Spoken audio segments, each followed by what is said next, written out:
Yes. All right. We ready to go live? All right, guys. I'll let you know. Clicking live, and we're live. Hello, everybody. How are you all? You're all doing marvelously well. Look, we have the wonderful Henning. Henning Paulie, how are you? Where's the wonderful Henning? Yeah, I want to know too. To everyone out there, this is Warren Hewitt exaggerating. The exaggerator. The exaggerator. No, I don't know. I think you're pretty awesome, actually. Those of us who know him better don't think so. Well, let's just think about this for a second. Okay, so everybody that enjoys, I know we've had it for about 3 years ago. You know the Produce Like a Pro like graphic at the front? Henning did that. Not only did Henning do that, he didn't charge me. So if that's not a wonderful gesture, what is? I rest my case. I didn't charge you. Wait a second. Write the invoice now. The invoice must have got lost. I'll be right with you, Warren. Give me 1 second. Yeah, I think you're pretty wonderful. Your channel's fantastic. We love watching it, and yeah, and it's great. You know, we have Glenn all the way in the frozen north, but Glenn is actually how far away are you at, Glenn? Shout. I'm sitting in your kitchen. Hey, Warren! Could you hear that through the mic, Henning? Wow. Yeah. Yeah, So I'm sitting in what used to be Warren's kitchen. Now I guess it's mine. This is kind it's of your terrible. kitchen now. Yeah. So Yeah. it's quite insane up here. It's so peaceful and quiet until I love it. You know, Warren had the best quote ever. He says it's a really quiet neighborhood just when a great big caterpillar trap just goes driving down the street. And it was the loudest thing ever. It was the only time I've ever even seen one going down a street on the first day he's here. And I was telling him how quiet the neighborhood was.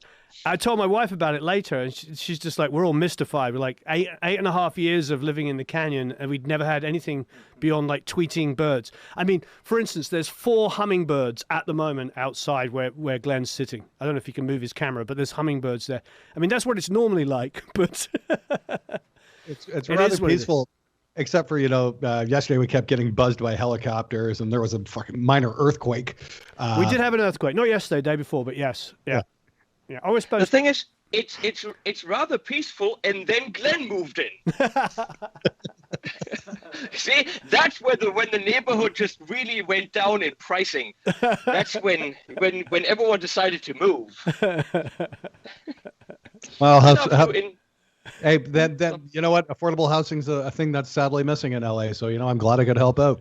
A bunch of movie stars might be a little pissed at me though. Yeah. All right. So, Henning, thank you ever so much for doing this. Thank you for producing and recording the track, and of course bringing the band. It's been absolutely wonderful. We did listen to the mixes, and I deferred to your top 3. And the reason why I deferred to the top 3 is because I agreed they were all in my top 5, top 10, and I thought to myself, this is a proper competition. If this was a real mixing situation, the person that's actually going to choose the mix is going to be the producer and the band. That's just the reality. Yeah. You've got, if we're gonna help people out there, we've got to give them real life situations. Because often and I've been involved in lots of mixing competition. I'm sure you've all seen them and been around them. And one of the problems or realities is we get a little bit too caught up in like EQs and compressions and they couldn't have played. Nobody listens like that. Kids don't drive down the street going, oh yes, I could tell he was boosting 105 hertz at 1.5 dB. Can't you? They just go, it sounds exciting or it doesn't sound exciting. It conveys the message or it doesn't convey the message. So ultimately, I remember that in the 80s, kids would go, oh, the production's kind of weak on this one. We'd all sit like, what the hell are you talking about?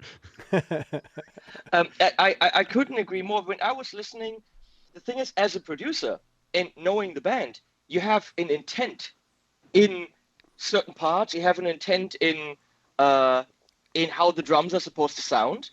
And there were some phenomenal drum mixes, for example, but it wasn't my intent. A lot of people try to make, this song is easy to judge because it starts with just a delay guitar and toms, and then the bass comes in. So as the elements come in, you can judge them separately. And the intent for the bass was never to be super distorted. So anyone who pushed that Marshall track up way too high, it was like, you're kind of missing the point of that track being there. And some people try to do the toms huge and make them very powerful. But it isn't that kind. It's not a battle thing. It's not battle toms. So the people that pushed them a little bit more in the background and made them roomy, like a kid would sound in the room, that was more of what I had intended. So the people that went, mega heavy super toms, it's a cool sound, but it's not necessarily the intention of the song. Yeah, and I think that's very important. When every single major mixer I've worked with, and I've worked, I think, with all of them.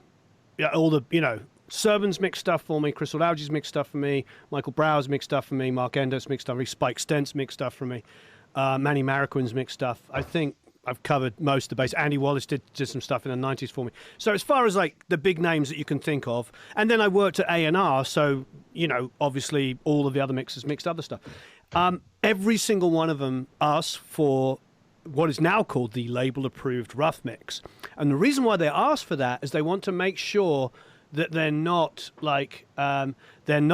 overstepping their bounds. They're not making decisions that weren't there. And we did obviously have the breakdown mix video for everybody to watch with Henning. So you all got to see that and you got the stuff. So it's all part of the business, and it's something that's really, really important. I think sometimes with mixing competitions, they lose that. In fact, there was a previous company that owned the same URL, Rate My Mix or Rate Your Mix, to this one, and they asked me to be the judge, and they gave me a top 10. And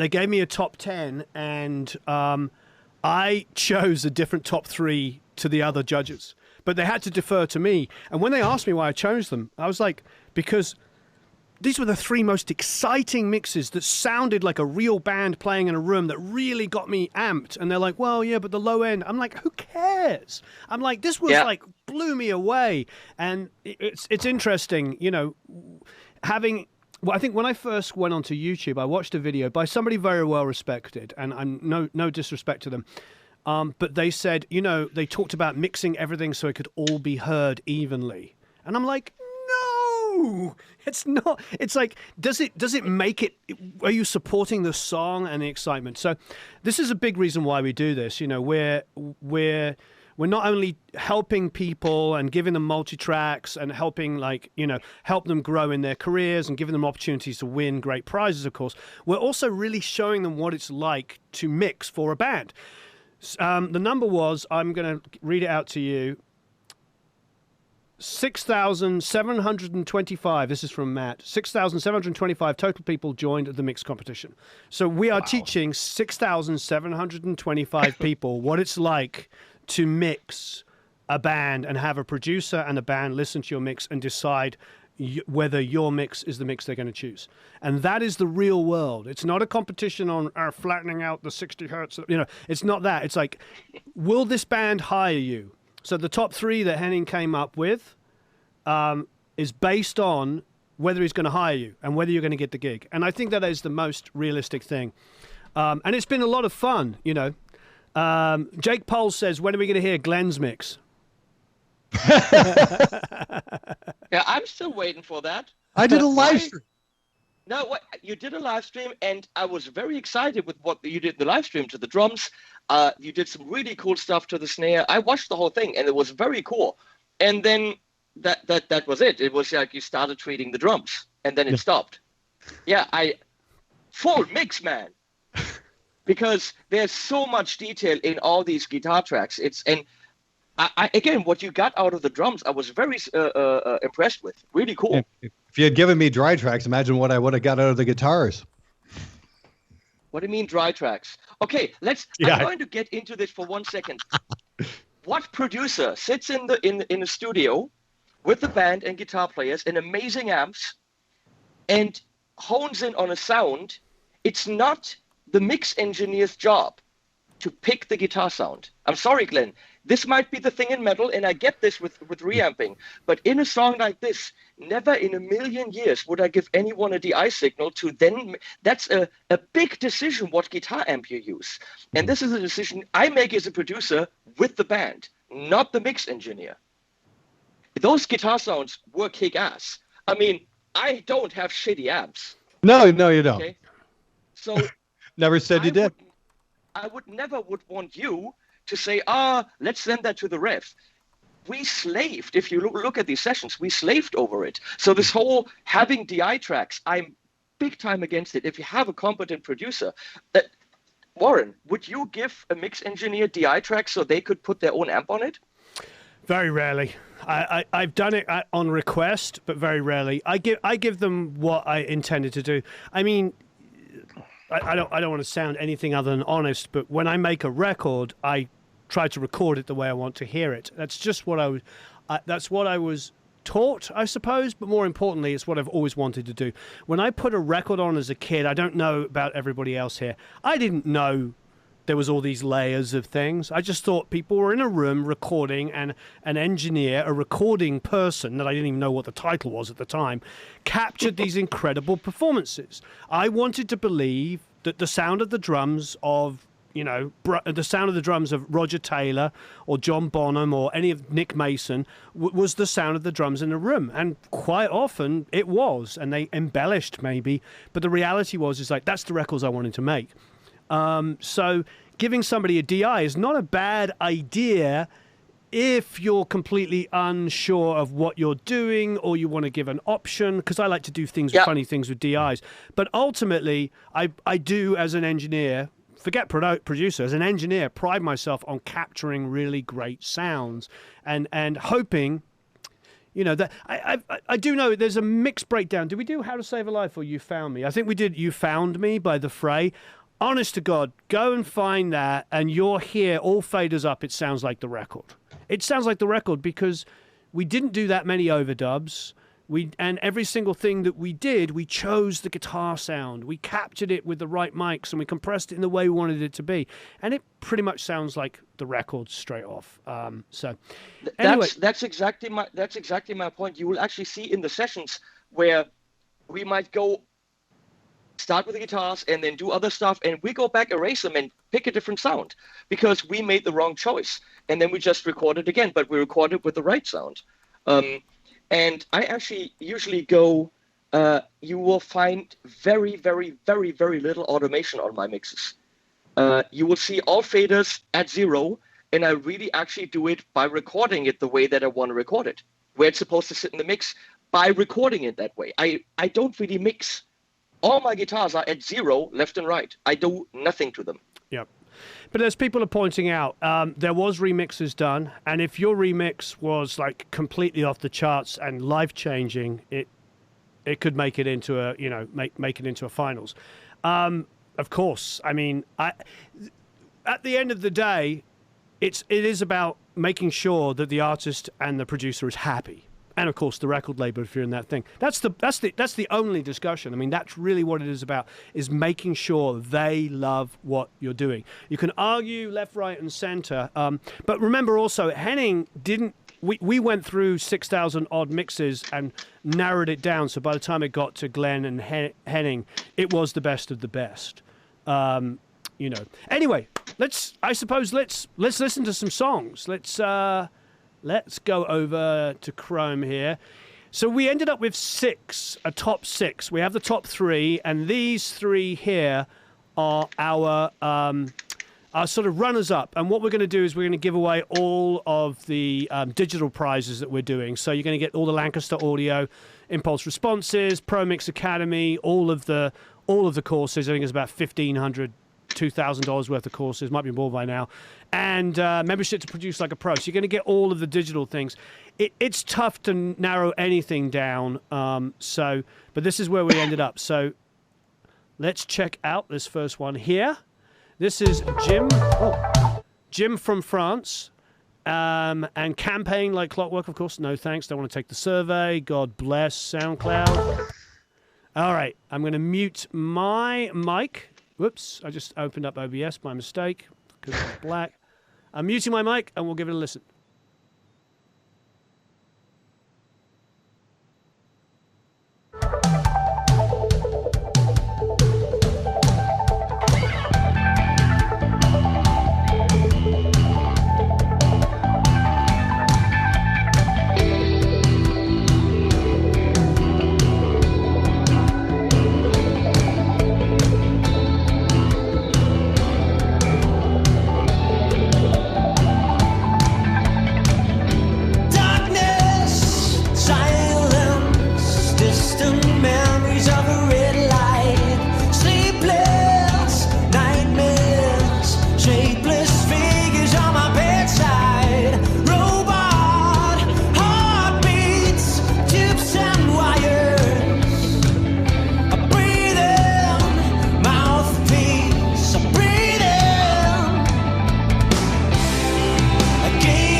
Okay, sorry about that. I have to go backwards and forwards, turn my mic on and off.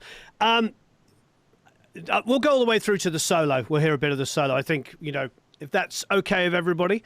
I enjoyed that one. That was one of Glenn's top choices. It's very wide, very expansive. You know, a lot of people saying they think the vocal's hot. I think it is hot, but I think the song is a pop song. I don't think it's a full-blown, like, raw. Yeah, this isn't metal. This is a pop song, and the vocal needs to be up front. I mean, like, I've always been under that assumption. Even in metal records, I used to get screamed at by a lot of the bands. Oh, why is the vocal so hot? Because it's supposed to be. It's like it needs to be up front. That's what's selling the song. You know, and it's like, Henning, turn your mic on. Yeah, I was going to say my mix teacher at Berkeley was like, go to Tower Records for the kids. That's a place where you could buy albums. Go to Tower Records and look for the vocal section. You will find it. You will not find the snare section. There isn't a snare album section, and that is what always stuck in my head. It's about the vocals. And when you listen to what Chris Audiaji says, Chris says kick drum, snare, vocals. Everything else is secondary. Oh, I would agree. Yeah. And it's really interesting because somebody mentioned in the comments here, somebody mentioned Honeymoon Suite. And that's kind of exactly what I was thinking when I heard this mix. I was actually a really big fan of that band back in the day. And they had a certain sound to the mixes. And this kind of reminded me of that just a little bit. I really like this mix, except for the kick. I want to hear in rock, just any rock, whether it's metal, whatever, rock music. And I need to hear... I suppose unless you're working in like sub bass kind of stuff and you've got electronic sub bass in there, I need to hear the oomph of the kick underneath. That's the only thing with this mix that wouldn't have put it in a top 3 for me, because I like how expansive it is. I love the verbs and everything, and I like the hot vocal. I agree with Henning, we was talking earlier before we listened to the mix about having the drums just kind of in there and feeling, like they're part of the song as opposed to being like kick, snare, smash you over the head, which has a place. There are other songs that do this. This is a poppier song. It's a rock song, but it's poppier. I need it to be big and beautiful and wide, and there's a lot of 80s in this. There's a lot of just kind of sing-along kind of feeling about it. So the only thing technically for me that I think could have been better on this one, which stops it from being a top 3, was the low lows. I wanted to hear a little bit more, like 40 to 60 on the kick. Not a lot, but like an extra dB or 2 of it would have just... It feels like the low end is coming out of the bass more than is the kick quite often in this. So, what was the guy's name again, or the person's name, sorry? Jim from France. Oh, yeah, Jim from France. So, Jim, if you want to go back and recall this, I would just get in there on that low lows and just give us a little bit more. What I typically suggest when we talk about in the Academy is to boost the 50 to 60 area, but then pull down the 80 to 100 so you're not smothering the bass. So you're going to push up that 60, but then find that 80 to 100 and just dip it back out. And with that 50 to 60, you're also going to bring out a little bit of 40, and that's what I want to hear a bit more of. Yeah, Jesus is saying the kick is absent. I can hear the kick. But I can't quite, because I hear the snap, but I don't hear the that I wanted there. That's really, for me, technically the only thing that I would really... In this song particularly, the kick is very tricky, because I heard many mixes where it was very present, but it was metally. It had a lot of that high 4K click, and it was very... flap metal kicky, but we don't need that. But also, if it's not present enough, then it doesn't work. So it's got to be there. It's got to be there without utilizing that super clickiness. Afterwards, it's not easy. Making it very present without being too metally is kind of tough. So I agree entirely. It is all about context and balancing the song. We talk about this a lot in the Academy, where we say you've got to be careful, because if you make one element overly bright, it feels like everything has to come up to suit. So if I get a kick drum and I make it, then I need that 7 bite on something else as well, or else everything is just going to be, it's just going to be killing me with 7K, yeah, I like to, as Russ is saying, I like to feel that kick underneath. Tom H doesn't understand why the vocals have to be loud. Ultimately, there's a couple of reasons. One actually for pop music, and this is not, by the way, this is not a loud vocal. If you go and listen to a pop song on the radio, this is not a loud vocal. Vocals sit, I've worked at labels, I worked at both Epic and Capitol, and I'll tell you, when we had radio mixes, band is here, music's here, vocals here, sitting way above. And there's a couple of reasons for that. Firstly, traditional radio annihilates the song, squashes it so hard. So if your vocal is not sitting above in a pure pop song, not a song like this, but a pure pop song, that vocal will get completely lost because it will get so pushed into the track. So you definitely need it. But I really enjoyed that mix. But for me, a little bit more oomph, the lows on the kick. All right, next up is Damir Pugh. Hopefully I'm pronouncing it right. And we're going to give it a listen.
Cool. I enjoy that mix. I feel like the low end's a little bit kind of out of control. People are saying some stuff about compression. I think what's happening is some of those guitars. I mean, I enjoy the guitars going boom, boom, boom, boom, boom, boom, the low end, but it's just pumping the bus compression just a little bit. Sometimes when you get the kick, the bass, and the low end of the guitar just kind of molding together, what will happen with low end energy is the master bus will just kind of pump, and I could just hear those moments where the guitar at low end was a bit too much with the bass and the kick, and you get this kind of get a little bit of pumping. I think that's what people are hearing when they're saying they hear a bit of pumping compression. I do like the panning suggestions. I like most of the EQ. I just think the low end needs to be tamed, and I think that's what people are hearing where they're saying they feel like it's compressed a little bit too much. So my guitars lose everything under 100 hertz. Yeah, it's a big discussion, because when you're talking with metal guys, they get quite upset because they're going, their low A or something like that is resonating far below that. But it's interesting, whenever I talk to like the big metal mixers, they're EQing really, they're pulling out the high passing stuff down there, but it's always just don't play a low A. You don't need that. I'm sorry, just don't do it. Well, there's no low A's in this, so I think we're okay. Look at Glenn. Glenn, as if Metallica wasn't happy. I'm sorry, that was all E and E flat. You don't need drop A. Yeah. So, but even if you do it, if it's arranged right and the bass is playing along tightly, you're good. Sure. On this mix, I had a little bit of an issue with the bass, because it did what many people did. That Marshall track isn't there to distort the bass. It's not supposed to be a distorted bass. It's supposed to give the bass a little bit of high mid texture, so that it sounds like one of those Ampeg stacks. That the eye is too dry, so you mix it in just a bit to give it a little bit of tubeness, not distort the bass. And a lot of people didn't quite get that. And something I want to point out before I forget it. It was so cool how many people spent the time to actually watch the 2 7-hour live stream sessions where we produced it, because I think whoever invested the time got a lot more into my mind and the mind of the band and the intention of the song. And I think they had a better starting point. Instead of just saying, let's see what I like, they went like, okay, let's see how the song evolved and where it was supposed to go. Sure. Yeah, it's interesting, though, what I like about it. And just to sort of add to that point, any of you that did this, all of you, there's nearly 800 people on this live stream at the moment. Thank you ever so much. We had 6,725 mixes. Wherever you came in this, it doesn't matter whether you came top 1, top 5, top 10, whatever. Wherever you came, my hat's off to all of you, because I know you all put so much effort in. And it's really absolutely fantastic. What I love about this community is you're all in there, you're all rolling up your sleeves and doing the work. And the fact that we're able to play these tracks back and discuss them and critique them, and it's just a big, big deal. You're all putting yourself out there. So thank you ever so much. And remember, this is a business of passion. People get into music because they love it. They don't get into music like, oh, it seems like a really good idea to make money. If you're going to get into music to make money, that is not a smart decision. Go be a lawyer or a doctor or a dentist. We all absolutely love it, and that's why we're all here talking today. That's why there's 800 of you online here. Thank you ever so much. I really imagine appreciate it. Imagine how the band feels. That their song that we did in this little room, all of a sudden there's thousands of mixes and everyone's talking about it. And it was like, oh, that song is so great. I mean, their heads are exploding right now. They'll never work with me again because they're like, hey, we've been produced like a pro. And and it's all about Glenn. I look at these. No. I wouldn't work with you again either. And then I look at the comments under the mixes, and it says, "Oh, Henning did a really great job producing this. I really love the tracks." And I'm like, "Well, it's great to get that kind of feedback. It's and not from your mom, but from actual people that do this." Yeah, Mike saying music costs me money. Exactly. Nick says probably over 24,000 hours of work went into this. That's the point. You all are absolutely amazing. I mean, absolutely incredible. Thank you ever so much, everybody who did this. Oh, please hit that like button. If you haven't already subscribed, I'd really appreciate it. It's always nice to have subscribers. Of course, go and check out Henning's channel and Osnimbus's channel. No, I mean Glenn's. Anybody Long see story, that? don't Osnimbus? Yeah. That goes back 30 years. Don't ask. Wait, you're that old? Oh, I turned 50 tomorrow. Whoa! Really? Yeah. Happy birthday! Oh, thank you. Yeah. Happy So I'm- birthday. Say happy birthday now. Is that okay? What's that? Yeah, that's fine. Happy birthday. Thank you. Yeah. Thank you very much. So Thank you, guys. So once again, thanks everybody that entered this. Please hit that like button. I'd really, really appreciate it. The thumbs up. What was that? Technical wizardry. Technical wizardry. All right, let's go listen to the third runner-up. And remember, all of these runners-up, despite the fact that we're pinpointing one or two things, these third runners-up are all winning digital stuff. They're winning Lancaster Audio, all the IRs, Pro Mix Academy. Every single course is like $2,000 or $3,000 worth of courses, and produce like a pro membership. All right, next up is Daniel Lee. Let's give it a listen.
There we go. I have to unmute myself.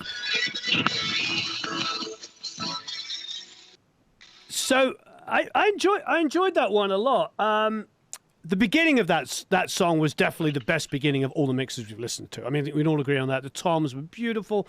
They were rounded. There was a certain kind of bite to it that I loved in general. It was definitely, like, if that was my mix, I would put some headphones on, I'd make notes, and I would do like 4 or 5 tweaks, and it would be frickin' awesome. It's so close. The number one reason for me why that is not like a winning mix, like a top 3, even though it's in the in a top 6, is because when the chorus comes in, I'm like, oh, I just wanted a bit more oomph. I wanted it to go, yes, and it sounds great, but it's just a little bit linear. And once again, a little bit more, the low end is only really coming from the bass guitar at the moment. It's like I want to hear a bit more oomph on the lows on the kick. It's a big deal with me. We talk a lot about in the Academy of like making sure that we have some enough underneath. You know when you hear like a really classy mix by a great mixer and you just like get that feeling of like when the kick's playing, it's just very satisfying. But it's super close. That was a very, very close mix. Just dynamics and low end, and I think that would be world class. We need to be in a room together because I would disagree with you on that. Please disagree. Tell me what you think. I agree on the chorus that I was like, wait a second, did I pull a cable because all the low end dropped out? I don't know what happened. The bass seemed to have been gone. Yeah, it was because the low end is pushing the master bus. This happens a lot with mixes, and it's tough. It's a lot of people watching don't understand this, and so they. I get a lot of comments about this stuff, and it's low end is like you might have a 20 hertz to a 20K spectrum, but this area of like 250 and below, which is like this tiny little slither of this huge bandwidth, can completely destroy or enhance your mixes. Low end is such a big deal, and it is not described properly enough. A lot of people teaching on YouTube don't know how to do it either. And it's painful. I watch videos on some channels, and I'm just like, but if you can get the low end right, it makes a mix sound phenomenal. If you can just dial it in so it's not the only driving source of the master bus, you're great. High passing. There was this whole anti-movement on high passing up to about 2 or 3 years ago. Thank God it's disappeared. But for the longest time, people were like posting videos, don't high pass. You shouldn't be high passing. And it's like, no, you need to be high passing. You need to get down there, create detail so that your low end can breathe. But you'd be amazed. Up until about 2 or 3 years ago, most of the videos, almost every channel I watched was like, why you high pass too much? It's like, no, why you're not high passing enough and why you're doing it wrong. I'll high pass a bass drum if I have to. Yeah, of course. I got no problem with that. Yeah. Everything other than the bass and the kick drum doesn't belong down there. So for me, the chorus dropped out, and the toms of what I said earlier, that would have been a mix where I said they sound, especially with, as Glenn would say, artificial drums, which is kind of true. I mean, they're real drums recorded, but I programmed them. It's so easy to make them stop looking like that. It's so easy to make them sound fake. And if you only take the tom tracks and push those forward, you have a problem. You need to get the toms breathing with the overheads and the room. And if the overhead and the room are not in there, it sounds too artificial. And to me, they are too massive. They sound disconnected from the mix, as does the snare. I didn't feel that everything was together. See, now I like the overall feel of this whole mix. This was one of my picks, and one of the reasons I picked it out, I was just listening to it. I thought it had the most impact. I thought it was exciting. Honestly, I heard this, and all I could think of was like Mr. from the 80s. It could have definitely been on one of their albums. It just had that kind of feel, and I'm like, this is great. I mean, like, sure, is it, technically perfect? No, but I thought it had the most impact. So that's just my feelings on it anyway. If that's what you were looking for, that's why it just kind of jumped out at me. I'm like, wow, this has really got some impact. So that's why this was my number 1 pick, actually. So there you go. The guy did minimal remixing, meaning adding some elements. Yeah. What is your stance on that? Because personally, I absolutely thought that was killer in the beginning with the clock sound. I thought that was great. That just immediately grabbed my attention. Like, whoa, that's kind of cool. I mean, like, that's the thing. I mean, like, if the producer's got an idea, but, hey, you can always throw an idea at a producer. I mean, like, the worst comes to worst, you can always take it out if he doesn't like it. Unless you piss him off so much by having the idea critique what he did, that you're losing the job. I'm not saying this did it, but if someone goes and adds his own guitar, there were versions with an extra synth in there. I'm thinking, I'm sorry, it's the band's and my product. Why are you messing with it? But, so when I'm can I ask you, if somebody added something and it like took it over the edge and made it absolutely amazing, I'm assuming you'd be like, oh, wow, that was incredible. Because I've been in those situations too, when something gets changed, but it's just like, oh, I would never have thought that. That's amazing. It's really... Yeah, but then I'd have to admit that. Then Yeah. I'd have to admit that someone's better than I am. I can't possibly do that. I mean, excuse me. Yeah, in this case, I thought that really added something, especially that, like I said, that clock sound at the beginning. I'm like, oh, that's amazing. Like, that's so cool. No, So- in this case, I agree. I'm just thinking, I understand the job of a mix engineer to mix it, not to arrange. Sure, fair enough. But then again, in my situation, I'd be like, I do two versions. Here's something with a little bit of added. Oh, I don't like that. Oh, okay, great. Well, here's the way how you originally intended it. That way, no harm, no foul. Exactly. That's a great idea. Fantastic. Well, I mean, this is all part of the process, and I'm really excited to see it all sort of play out. You know, I don't think it's making everybody happy. Everybody's got a different opinion about what it is, but this is the reality, and the reason why we're doing a live stream and talking about the mixes. You know, most of the, actually every single remix competition I've ever doesn't have the balls is the right word to do this kind of stuff. But we're getting in here and we're talking through, and because this is part of the process. Everything we do is to educate and help people. So if you can have a better understanding of what people are looking for, it might not be what you agree with, but this is the reality when you're working with clients. I started to Produce Like a Pro on the pretense of helping people build their careers, realizing that everything you see here that I did came from nothing. I didn't work in studios. I didn't have any friends that, like, you know, got me jobs in places that I hadn't even worked for. So for me, you know, it was all about that. No, remixes were in there as well. It's like whether they made it into the top 40 is whether they made it into the top 40. So if the remix was absolutely phenomenal, then the remix was absolutely phenomenal. Okay, we have done the 3 runners-up. Let's get into the top picks. Unfortunately, they're all in a line the way that Matt did it, so you're going to see who won straight away. All right, here's number 3, Brent Deedy.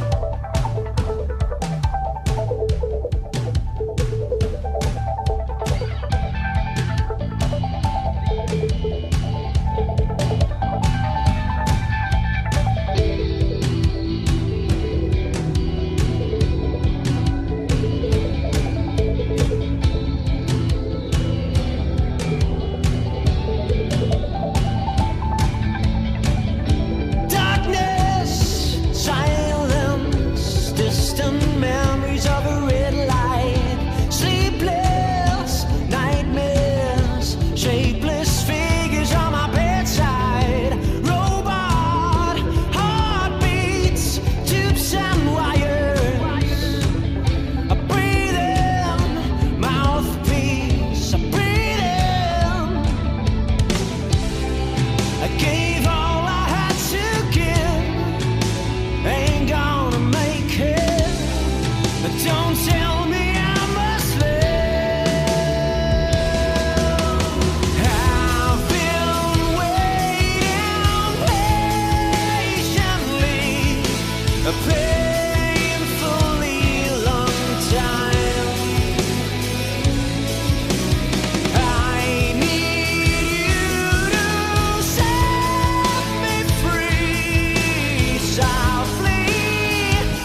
need to cry. Already lifeless.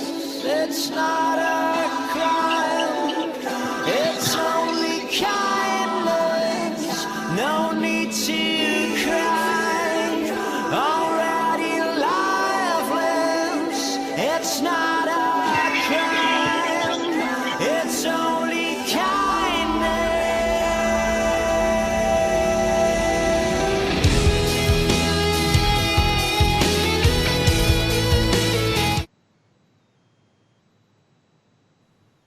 Wow, Henning, I think your mic was live. We thought it was Glenn, but I believe it was you. But anyway, I know how to mute a mic. is he gone? We lost him. Yep, apparently. I love that. No big mate. loss. That was a. Oh, there he is. Yep. Welcome back. Yeah, I mean that was like with the addition of Henning's extra mic movement there, just to really kind of take it over the edge. For some reason, it keeps crashing. Skype keeps kicking me out. Nick says, "I'm glad he was dressed." Oh, I don't know. Oh, when somebody got up. Oh yeah, I mean, I presume you're all wearing pants. Yeah, you're all wearing trousers. Yeah. Okay, good. It's usually a good idea. Yeah, it's a good idea. That It's warm here. That is what that's a really nice mix. Very, very controlled low end. The chorus came in. There was a definite lift. If I was to maybe say, I'd probably want to put an extra half a dB of lift in that chorus from where it's at. But generally speaking, low end was super controlled. And I don't want to just talk about technical. I'm saying the reason why I point out that the low end was controlled is because it's not smashing the master bus and making it sound like it's pumping. That actually felt really pretty open. And that is a really nice thing. You know, just hearing a mix and having it feel open and surround you. Sorry, Henning. I mean, you chose that in your top three. What was your feelings? Why you wanted it? It was round. Yep. Everything was there without anything standing out too much. I had to click away certain mixes because, okay, way too much hi-hat, just elements popping out, the bass popping out, nothing. If anything pops out, it has to be the vocal. This was just balanced. I liked the air that he gave the toms. They weren't super powerful. They were just doing the floor, which is what they're supposed to do. And I mean, realistically, it got closest in the direction of where my mix was. What I would expect is the balance, because I know where everything was supposed to be. Everything has to be supposed to be where I put it, just better. Yeah, I was really impressed with that mix. You know, that was definitely a top three mix. No two ways about it. It was really, really fantastic. Yeah, I loved it. Let's move on. So for the people. Carry on, please. For the people listening, listen to the second verse, the end of it, because the electric guitars are doing this chugging, da da da da da da, like this, and then it comes in between, da da da da da da. These back and forth guitars. It's very easy to bury those. It's very easy to not make them powerful enough, because too much is too heavy, and too little is they're gone. So I heard mixes where these were almost not there. That's something I also listen to. Does the verse work while they still are audible and do what they're supposed to do? It's very tricky to get them in the right balance. So pay attention to that on the next one. Great, fantastic. All right, next up is no relation to Eric. Eric's last name is Gonzalez. Whoa. And, let's see what they won.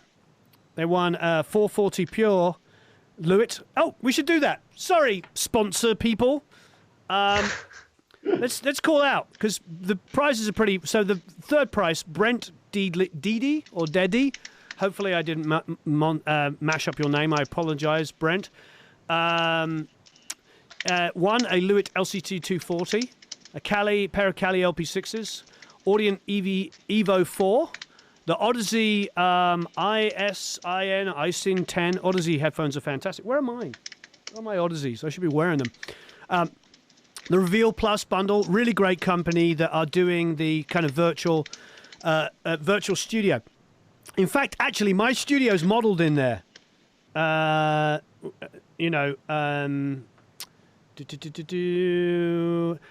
then they won the ProMix Academy Everything Bundle, which is like $2 or $3 grand worth of courses. Actually, it might be 3 or 4. I have no idea. Lifetime membership to Produce Like a Pro, and the Lancaster IR Everything Bundles. That's every single impulse response. So next up is Illuvia. Is that right? I'm sorry if I messed up your name. Who has won all of those same things, but kind of a step up because they've got the ID14, the LP8s, and the 440 Pure. But they've won everything else that's listed there. Just a more expensive mic, bigger pair of speakers, and more inputs from their Audient. Marvelous. Here we go. It's Olivia Gonzalez. Can you mute your mics, please, gentlemen?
That's a pretty fantastic mix. it's interesting when you get a mix that's really kind of that good, and I hope everybody can understand this when I say this. When something's that good, you can hear subtle things that, like, it's easy to say something's wrong. Does that make sense? Because, like, when we've been listening to some of the earlier mixes, it was like low-end issues. There wasn't enough detail on the low end. There could have been more high passing. None of that is a problem in this mix. The low end is like the kick has got the low lows on it. The bass blooms, but it doesn't smother the kick. The low end on the guitars is just there. The high mids on everything. The guitars are panned wide when they need to be wide, so it creates width. There's depth in the mix. But then I listen to it and go, oh, I wish the snare was a little louder here, and the snare's a little tucked under here. Could be a bit here. And that's a sign of a great mix, because what I'm doing now is I'm thinking, if this was my mix, I'm going back and I'm automating things, going, oh, I need to turn the snare up a dB here. Oh, a little bit loud there. Oh, you know what I mean? It's a detailed thing. I would just be looking at details to take this over the edge. But that's a fantastic mix. Really, really great mix. What did you love about it, young Henning? I love how people are being a little bit pissed off that I said, I kind of want my mix, but better. And I don't necessarily...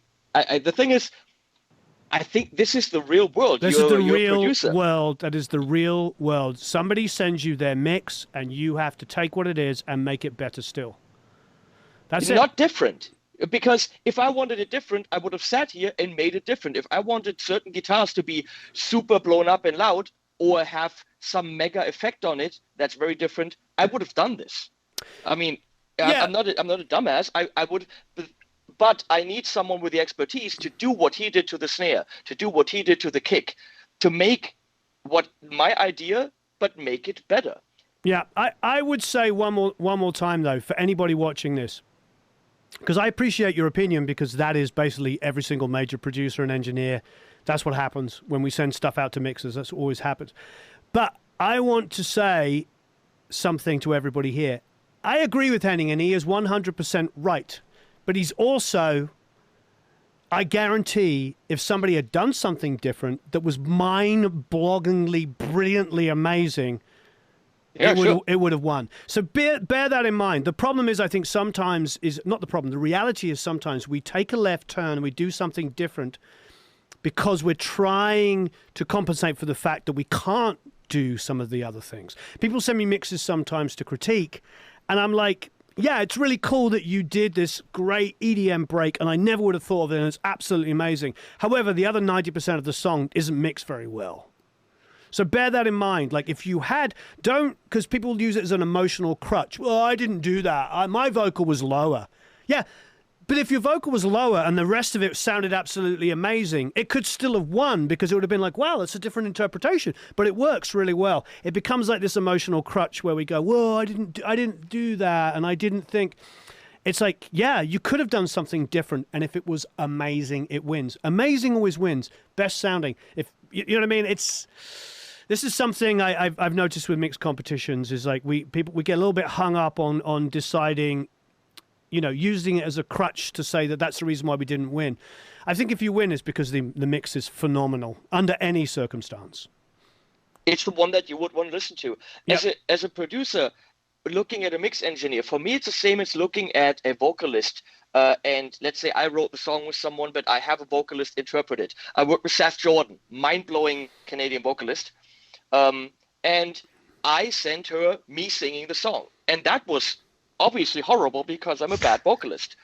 But she took everything from my vocal performance that I wished to be in the song. She threw out what was crap, you know, the performance, and made it on her first take amazing. So here was my idea. I presented it to her, and she just did it. And my mix could be seen as, here's my idea, make that good. You know, and just interpret that in the way that it was intended. And I think that person absolutely did it. Can't see his name, Mr. Gonzalez. Yeah, I don't know if it's Mr. or Mrs. I actually don't recognize that name. Is that a?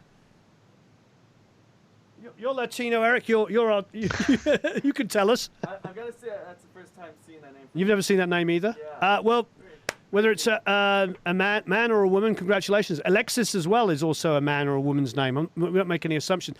We don't know where anybody's from.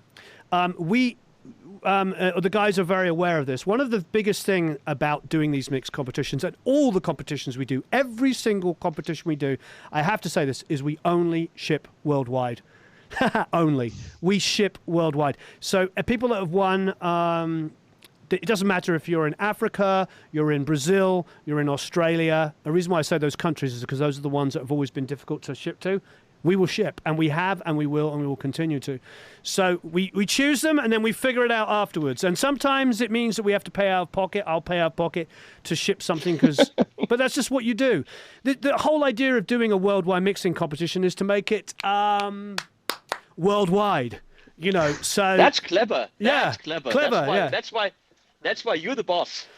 It's ridiculous when I hear people arguing like, "Oh, I didn't do it worldwide because of." I'm like, that's horrible. That's horrible. Of course, it's got to be worldwide. Some of the best, most talented people in the world come from who knows. And the last guy, one of the guys that came second last time, was it Drazen?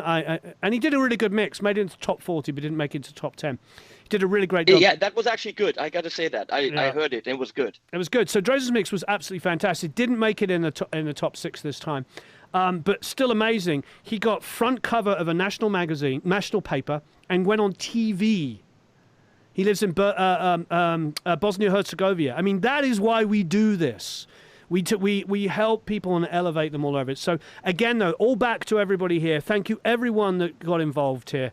6,725 people entered. It's absolutely amazing. I wish everybody could win because you're all absolutely incredible. Thank you for all the, what did somebody say? 42,000 hours of work or something? I can't remember what it was. I mean, wow. Amazing. Thank you, everyone. All right. So Alexis won. Glenn, do you have anything to add to that mix? Did you love it? I like my choice. I like the one with the clocks at the beginning. Sorry. Yeah. We can add that. I don't have any complaints with those mixes. How about that? That's there. Yeah, that works. Fantastic. And and people saying like small countries, well, the amount of people that cannot. What was the joke? I don't know. I'm missing it. All right. So the first prize is Alexis Calvé. Hopefully I'm not messing up your name, Alexis. I don't know where Alexis is based, but I'm very excited that they have won the 540 Sub-Zero, the full drum kit mic, which is the Lewitt Beat Kick Pro 7. So that's all. So basically, we wanted the first prize winner to to actually win a full recording studio. So what they've got is they've got a vocal mic, a really nice vocal mic. They've got a full drum kit recording here. So basically, you can record with the Lewitt Beat Kit Pro 7. That's 7 mics to record a drum kit. So you've got vocal mic, drum kit, and of course you can use one of the mics on there on the guitar as well. And of course the kick drum mic you can put on bass.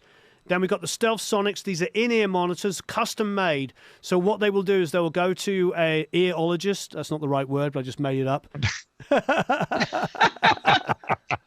He's gonna get his ears stuffed full of goo. Yeah, we've all had it done, and then they will make custom molds to your ears. Pretty amazing, custom molds. So it's a great prize. Skype session with Glenn Fricker. Oh, I thought that was for the last prize. To you, Alexis. Alexis, if this disgusts you for obvious reasons, I will just throw in the ring that you can also Skype with me. Just saying, okay? Pick your favorite person. That's all I'm saying. So Skype session with Glenn, and that's an hour hanging out talking about, I don't know, whatever new wave of British metal if you want. I give you a British tip. metal and anime. Yeah, if you're a fan of Judas Priest, it's going to be the best hour of your life. Other than that, no, because I've spent an hour with Glenn and I still dream of it. And then, of course, there's the Odyssey headphones, the LCD Some one. Therapy, dude. I don't know how to react to that. I'm going to pretend that comment never happened. I just feel icky. A Reveal Plus bundle, which again is this incredible company. They're an Indian company based in San Francisco, or they're not down here yet. But anyway, really great guys. And they've done this virtual. They came into my studio. They've gone to tons of different studios and shot them out. And you put a pair of headphones on, and you're in my room. Really great. Now, this is the great thing. We've got the Audient ID4 with the Audient ASP 800, meaning full inputs. I can't remember. I think that's 12 or 14 inputs. I don't remember. 12 or 14 inputs so you can record a full live band. The Kali Audio IN8s. The IN8s are the ones with the dual concentric tweeters. So it's a 3-way speaker. Then, of course, the Pro Mix Academy Everything Bundle, every single mixing course you've ever could think of. Lifetime membership produced like a pro, and the Lancaster Everything Bundle. It is $11,300 worth of prizes. It's basically a recording studio and lots of tuition to learn it. So all the big build-up. Thank you all to our sponsors. Thank you, everybody. Let's have a listen to Alexis is Mix.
Wow, that's a really fantastic mix.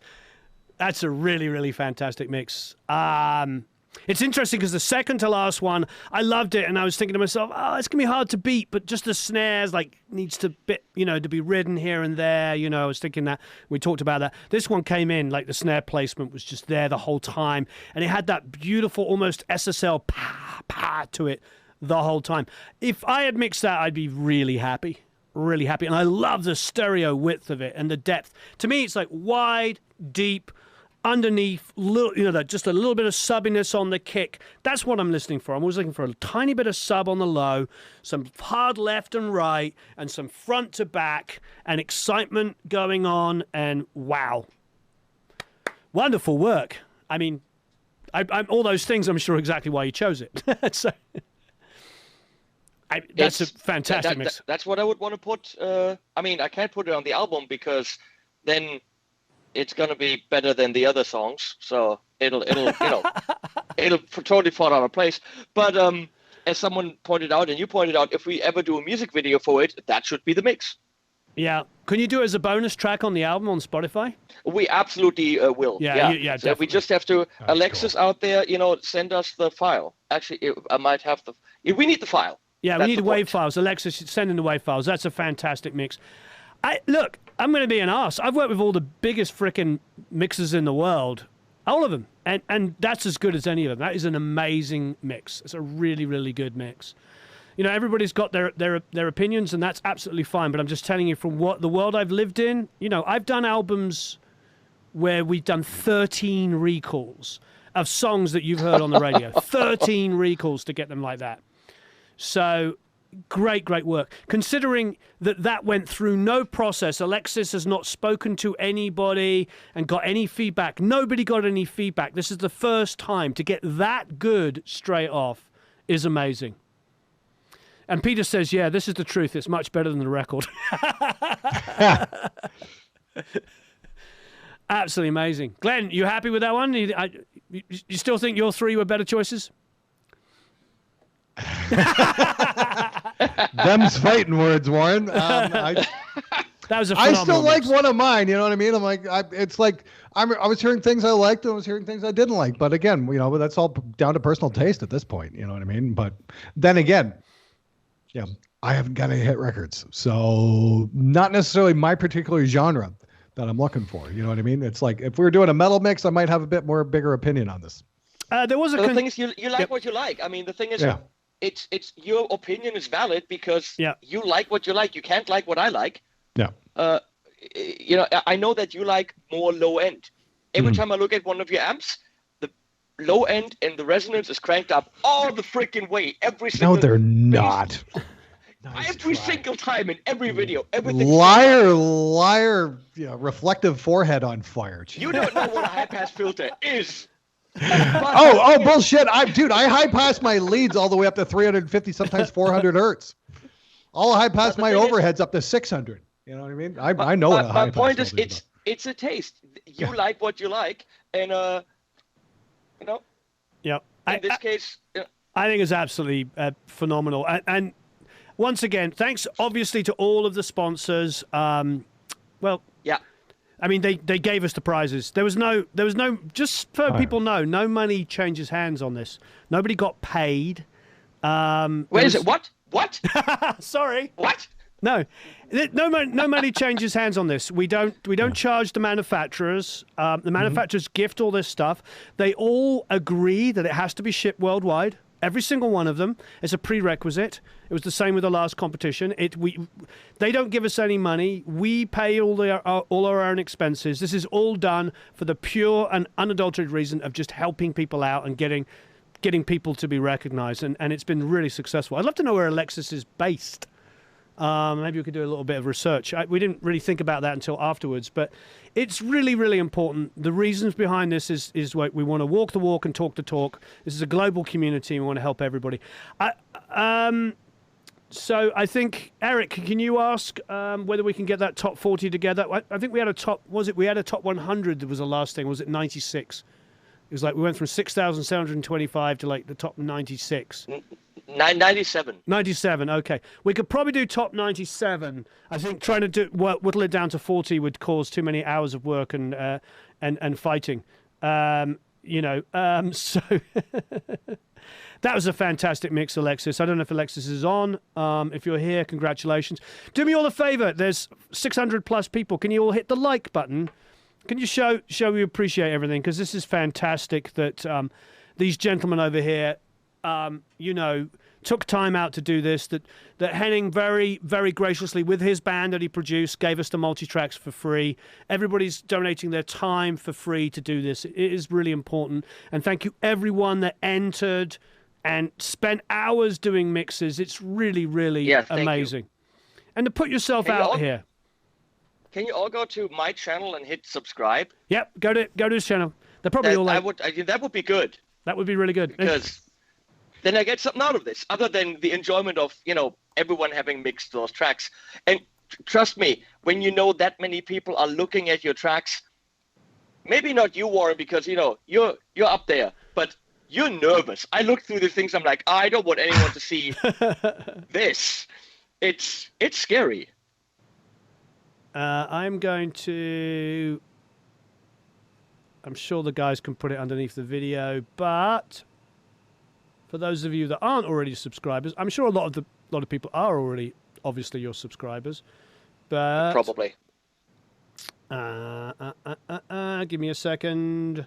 So I'm clicking around. That's Henning's channel there. So please go over and subscribe. And if you haven't subscribed to me, please subscribe. And you haven't subscribed to that guy sitting over there, which you probably all have, Spectra Media Group, Mr. Glenn Fricker, please subscribe to him. That would be most excellent. Absolutely amazing. Thank you, gentlemen. Thank you, everybody that entered. I really, really appreciate it. Thank you to all of the incredible sponsors. Like I said, no money changed hands. This was just a lot of people donating their time to give back and really help. So thank you ever so much. And apparently it's under the video, says Glenn, and Henning's one is under there. Oh, fantastic. Oh, that's awesome. Thank you. So I would like to answer one question from half an hour ago. Yes. Which is non-mix related, but I think I have to answer because they were seeing me drink something. They were like, what is Henning drinking? Henning is drinking watermelon water with a tiny pinch of peppermint raspberry water. And when you drink this disgusting stuff and you put a tiny bit of peppermint raspberry in it, it's the less disgusting? I don't know. You drink some pretty disgusting stuff. Is this like product placement or something? Did we just make you $1,000 by talking about Volvic? Volvic, watermelon. Here's the thing: if you go to Henning's place and he offers you a malt beer, say no. And then you take this peppermint tea and you put a little pinch of this peppermint tea in it, and then magic mix. That's what I'm drinking, in case anyone cares.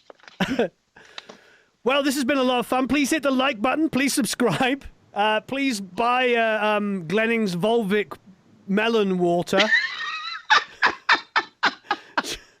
Because he makes 0.0000001 cent on every crate that's sold.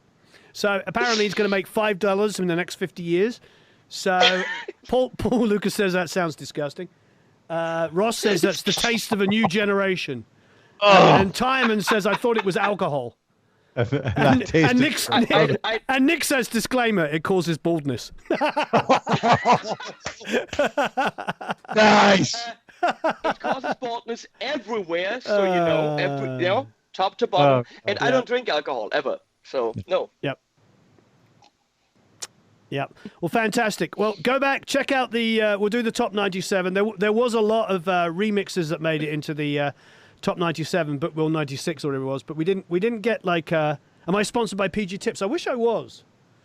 So fantastic! You all absolutely rock. My wife is texting me like crazy. I'm supposed to get onto a live stream for the Academy in 2 minutes. Can you guys give me like maybe half an hour to Sheila said, "F you, Glenn." That's Sheila. Sheila, there we go. Whatever. And Anita's saying the Glenning. No. Oh no. It's not the first time that's been thrown around. I see. This has been a lot of fun. Thank you, everyone, for entering. Thank you, gentlemen. Please hit the like button, subscribe to everybody's channels, all that kind of good thing. We really appreciate it. And there'll be another mixing competition coming up in a few weeks. And go to Rate My Mix, listen to each other's stuff, help each other out. And I will see you all Academy members at 1 p.m. in half an hour. God bless America and Germany and Canada and everywhere else in the world. So long, farewell, auf Wiedersehen, adios. Thank you.